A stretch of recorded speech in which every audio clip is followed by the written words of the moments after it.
அந்த ராகியை கருப்பட்டியோட சேர்ந்து உருட்டி ஒரு சிற்றுண்டி பண்டமாக கேழ்வரகு ராகி உருண்டை கொடுக்கலாம்.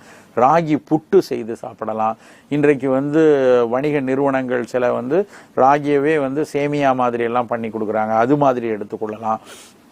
ராகி தோசையாக உளுந்தோட சேர்த்து தோசையா வார்த்து நம்ம சாப்பிடலாம்.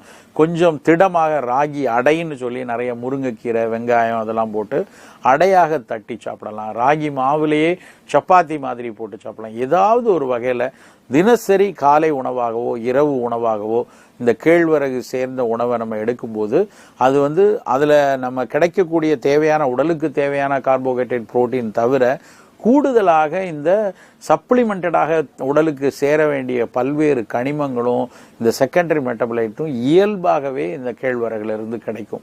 அப்புறம் இன்னொரு முக்கியமான விஷயம் என்ன அப்படின்னா, கேழ்வரகை நல்லா அடை மாதிரி தட்டி சாப்பிடும் பொழுது அதனுடைய